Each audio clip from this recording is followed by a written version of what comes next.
Hello, and welcome to the Star Wars Show. Not the only Star Wars show coming from home, but the only Star Wars show hosted by a genuine Star Wars actor and not some jumped-up wannabe with a beard who's incredibly... Oh, hang on. Incoming. Must be Andy.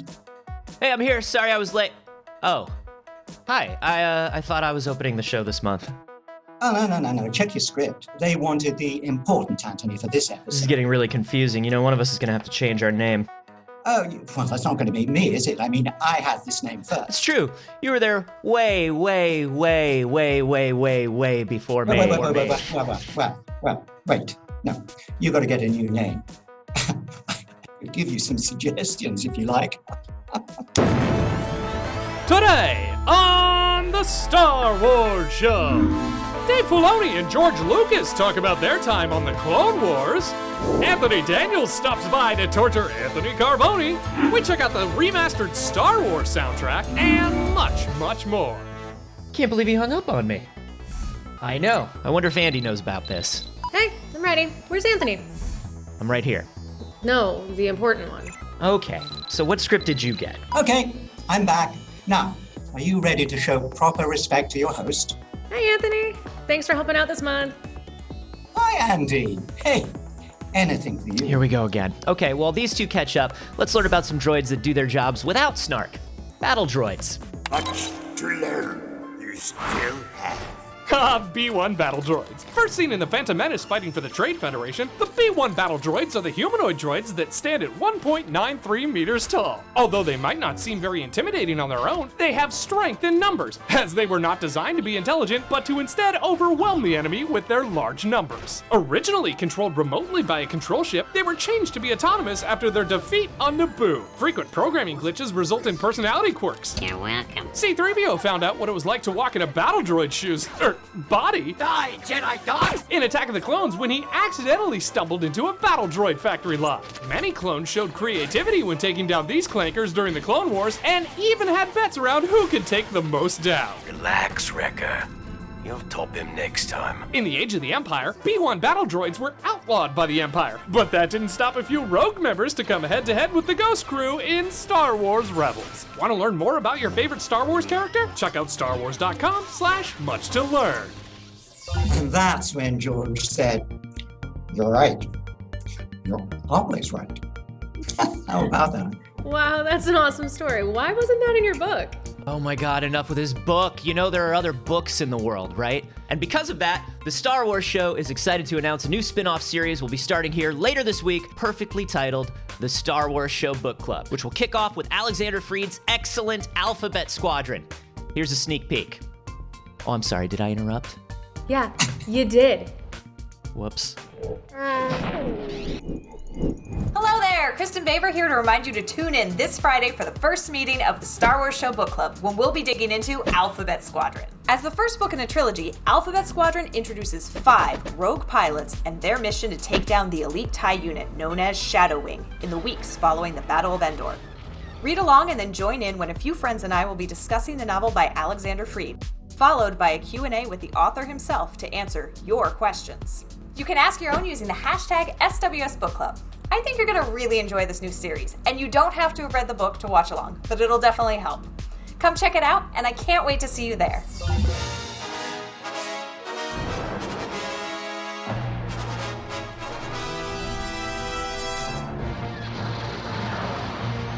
I remember watching Star Wars, 1977. The music is just amazing, and I never would have imagined that I'd be able to have my hands on the original masters. You can't deny that it's wonderful music to record, it's wonderful projects to work on. It becomes part of the career highlights. Doing this work was a passion project for all of us, and it was really time to take a look at all the music assets with the thought of archiving them at the best digital rate possible. The analog material does not last forever, and the longer you let this analog material sit in the vault, the more likely it is to not play. And you don't want to lose that material if you can avoid it. Our thoughts in relationship to all of these elements where there is no time like the present. It's not going to get any better. The idea was to unearth the very best quality mix masters of those first 6 Star Wars scores and get them transferred to a format that would exist for more than a few years.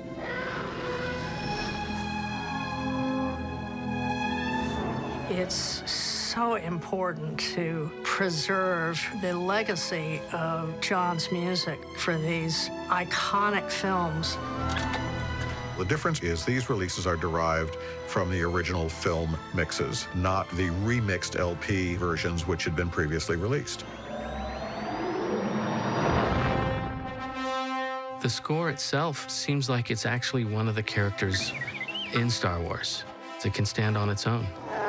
One of the important things I came away with, having worked on this project, is the emotional importance a music score has on someone's enjoyment of film.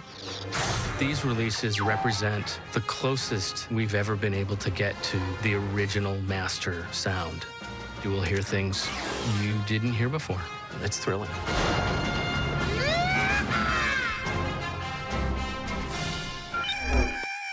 So, Anthony, what do you got planned for Star Wars Day? Oh, I guess I'll do what I always do. I get up very early and I go and hide lots of little golden 3PO eggs for all those good boys and girls who've left out a glass of blue milk overnight. And then I come home and I reenact all of the Star Wars movies with my family and my friends. Though I guess that's going to be difficult this year. I'm sure you'll find a way. I could play all the parts myself. Wow! Carboni and I get to make a Food Network appearance off of our bucket list. That's right, because before all this went down, we got to join Buddy and Duff at Star Wars Galaxy's Edge to unveil some really amazing Star Wars cakes. Super cool. Now I'm craving cake again. Check it out May 3rd on the Food Network. That's real TV, Anthony. You jealous? Well, that was a really cool story, Anthony. Yes. But I think I need to talk to an adult. But, this was fun. Let's do it again soon. So, bye, Andy. Bye, important Anthony. I really don't appreciate that nickname. Oh, Webby nominations came in. Lucasfilm and the StarWars.com team has been nominated for 5 Webbies this year, in addition to receiving 2 Webby honorees for the Star Wars Show and the Star Wars Show Live from Star Wars Celebration Chicago 2019. Vote now and support Star Wars Online. Woo! I want so many Webbies that I can wear them like spring shoes and jump with them. Get out of my brain, Anthony Carboni. I was just about to say that. Because what else are you going to do with a Webby? What else are you going to do with it? Hey guys, sorry I'm late. No, you are right on time, David Collins, our favorite red carpet social stage host. David W. Collins, voice of the Boss Baby's Dad on the Boss Baby Back in Business animated series. Are you here to set up our next segment? It's funny you know that. It's like you just know. Yes, I am. Because a little while ago, I actually had this great opportunity. I got to go up to Big Rock Ranch and have a Q&A, host a Q&A with Dave Filoni and the creator himself, George Lucas, in front of the crew of Star Wars: The Clone Wars. They did some screenings and then we did this live Q&A. It was amazing. I learned so much. Speaking of Star Wars: The Clone Wars, I'm assuming you're all caught up on the latest season? Yeah. Oh yeah. Mwah! The Bad Batch, amazing. Ahsoka. Anakin. Yeah, Rex. for me, it is like all about Maul. Maul. Oh. How did that... Sam, what are you doing here? Did we invite you by mistake? Oh, no one invites me by mistake or otherwise. You said Maul, and by the power of Michael Keaton, here I am. Oh. We summoned you. Weird thing to report about myself. I'm actually a huge nerd. I have been invading news. people's chats. I stopped by the Star Trek The Next Generation cast. They didn't want me there. I stopped by families having nice little reunions. But I'm very excited because David, I remember David telling me about this, and I couldn't come because I was likewise not invited. But the cool thing about this is that I don't have to be invited. You're just now going to play it for us now, right? You know what, Sam? The more the merrier. We're happy to have you, buddy. Let's check this out. Let's do it. Thank you for taking the time to come and talk about the Clone Wars. This is a really amazing opportunity to hear from both of you. I wanted to start from the very beginning and talk about the creative impetus in 2005 after you finished Revenge of the Sith. And just a few short years later, we had a full season of the Clone Wars. What was it that inspired you to move Star Wars into a weekly television animated series? And what was it that you really wanted to achieve? Well, I've always been interested in animation and everything, and so it seemed like a natural to explore the Clone Wars because we just barely touched on them in the movie. And I thought there were a lot of stories there that would be very interesting and could sustain itself for a TV series. Dave has told the story of when he first met you and he interviewed with you about this job. I wanted to ask you if you had any recollections of what your first impressions of Dave Filoni is. I'm sure everyone here who works with Dave would love to hear it, if you can recall. I can't. I'm an old man now. I must have liked him because he got hired. You two worked together so closely for so many years on the Clone Wars. Do you recall maybe one of the best pieces, if not the best piece of advice that George ever gave you? And I'm going to hand you my microphone because we're sharing.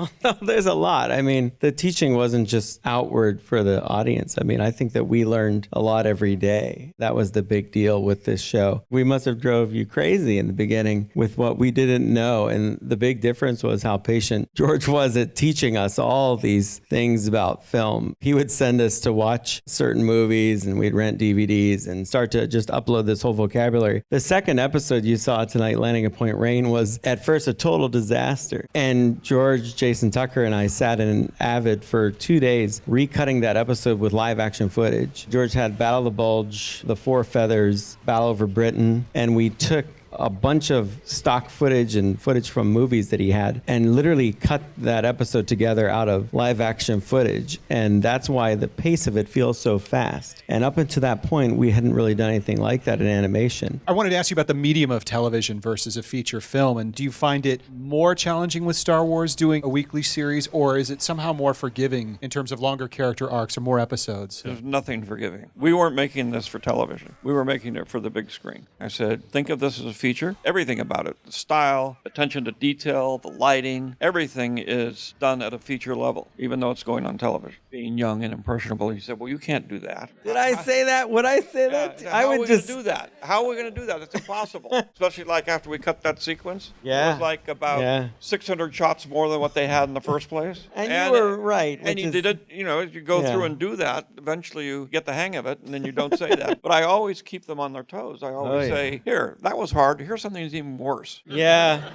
I think one of the most important lessons, which I gave you in the beginning, which was, and Francis Coppola taught me, he says, look, if you can't write, you can't direct. Because all you're doing is telling a story on film, but the story is still the same. And if you don't know what the story is, and you don't know how to write the story, you're not going to know how to direct it. Yeah, there were two things I can remember very plainly. One was that you would watch stuff we did all the time and go, what are you trying to say? What does that mean? And I would explain it to you, and you'd say, that's great. Everything you said, do it there. Because you're not going to be at people's home to explain it to them.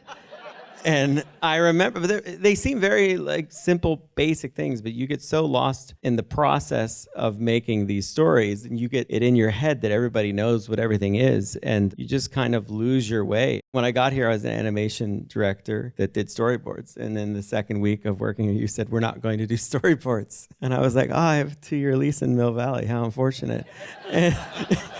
But I had to learn to really make movies, and I think that's the big difference for me. Is I used to watch films and wonder why when we did animation it doesn't feel the same, and I learned there's a world of reasons why, that the mediums are different and how to approach it with editing and non-linear editing and coverage and shooting with heads and tails. And another big learning curve is just learning to pay attention to all that detail, all the little things. There was a whole other level of thinking the story through and framing shots and staging. As we move into the future, television was taking off, and we started to have Netflix, and we started to have things like that. There was a definite movement toward more sophisticated animation and more sophisticated stories. The biggest thing you said way back when was the Clone Wars would be immensely more successful on a streaming platform. You were adamant about that. And when Clone Wars got put on Netflix, it exploded. And the amazing thing to me is all the things that you told me in the beginning in 2005 about virtual shooting, trying to do motion capture, a lot of things that we were trying to implement, which I didn't quite understand, but I was like, there's got to be something. So I got to go with this ZViz, getting rid of hand drawing, not because we don't like it, but because it's just a different medium. And now we do all that stuff. And now everybody's trying to do all that stuff. And now I feel your frustration. What me must have been like, because they do the same mistakes that I remember making. And so that's what I do now. I try to teach people what I was taught because it works. I say do or do not. But I would try real hard. I wanted to ask if either of you had favorite episodes or favorite story arcs. Anything just popped to mind when you think of the Clone Wars? The episodes we did, if you ask my favorite, were the ones that were the least like any of the movies, because that's when we were actually being creative and challenging ourselves and doing things that felt more like Star Wars. Well, my favorite, I can remember. Really? I'm frightened. It's the one with the droids. Oh, when they're out in the middle of nowhere. Yeah. It's, oh my God, really? It's THX White Limbo in Star Wars Land. That one's up there because who in the world would make that? You were describing this to us, and I was drawing those images in the story meeting of these bleak landscapes with droids questioning whether they were real. Just really bizarre. I remember once you had us do a whole 3-part arc on banking and banking deregulation because kids are so into that. And well, when I came in, threw that out, everybody went, oh, God. Well, we didn't know what to, but, you know, I'll say this. I got to cover a wide range of topics directing on this show, which was really good as a storyteller. I wasn't doing just one thing. In some way, it really, really works. And I started understanding the value and definitely watching a lot of movies. I can't stress that enough because we did a whole episode based on Notorious. We did a whole zombie style with the Geonosians. We did a Godzilla episode because, you know, I like Godzilla. You threw that little bone in there for me. So that was really fun. But we did. That was Rodan. Not Rodan, no, that's the flying monster. We did Godzilla. You know we did Godzilla. You're just giving me a hard time.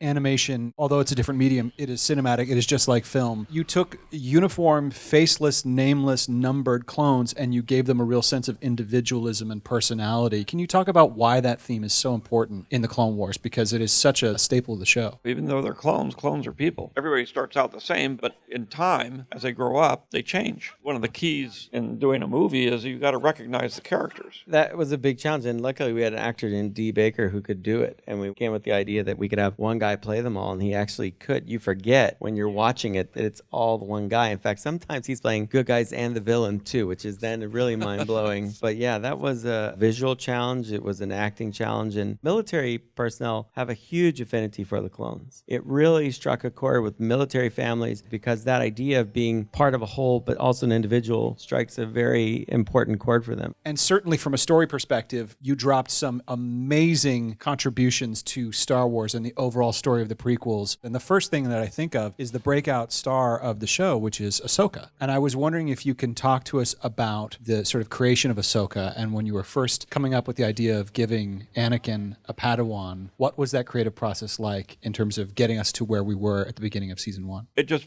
came kind of naturally since we've been dealing with Padawans and Masters and things. It would be interesting to see Anakin with a Padawan. And she was, you know, a tough little teenager. She was sort of the student position, but she wouldn't let Anakin tell her anything. She'd question everything he asked her. She'd stand up to him. And sometimes she'd outdo him. So it was a dynamic relationship. And sometimes she'd fail, which was the best episodes where she would learn something. And it was tricky because you had this precocious teenager. When you watch the early episodes, she really feels like a teenager, being young and a little bit over the top. And later on, when she's matured, for an animated character to have this kind of personality arc is almost unheard of over so many seasons. So that really worked out. And again, you being the knowledgeable master filmmaker and me, the apprentice, it was easy to try to understand the relationship in the story that we were telling. I think from animation, one of the great things was you never treated the animation as something separate or different. It was just all part of the story. And that meant a lot because a lot of times in animation, you delegated something else. Oh, it doesn't need to be as good. Or it's just that animation thing. And we kept pushing to say, but we want the visuals and the story to just be an extension of the films. That's art. That's evolving. You never want to sit still. I mean, that's why the last season of the show looks better than the first. We kept pushing it and pushing it, pushing it. We actually found ways, Athena found ways to make the show less expensive while making it better looking, which is a win all around because that wasn't the most important thing, how much money we were spending on it. We wanted to be tight and lean and effective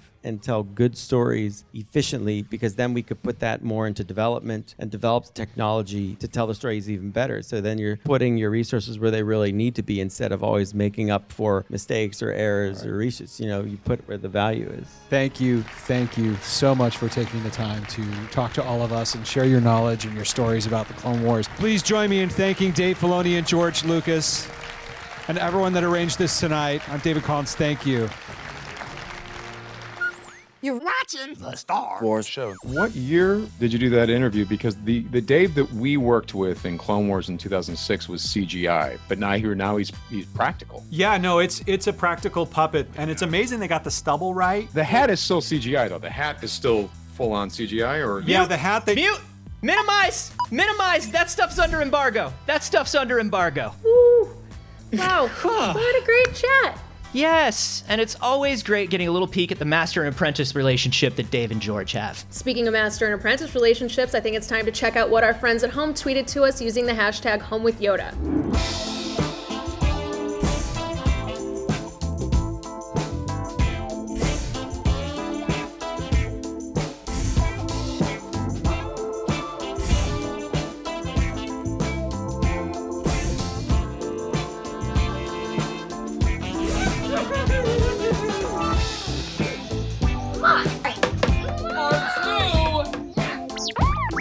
So many good Yodas! So many. Thank you so much to everyone at home for sending stuff in. We know things are a little weird right now, but we are so glad that our extended Star Wars family is coming together right now. That's right, because Star Wars is definitely this community and this family. You ready to end the show? No, because I miss everybody and I miss doing this and I don't want it to end. Me too, man. But as always, remember to like the video, subscribe to the channel, follow us on Twitter, Facebook, and Instagram. And stay safe, everyone. Thanks for watching, and may the Force be with you. Anthony, could you keep still? Because all I can see, because I'm looking at the, just don't wave your arms about. It's my close-up. Because I'm looking at the camera. And I'm gonna. This dude just told me I'm upstaging him on Zoom. Wait, shush. I miss you, buddy. I miss you too.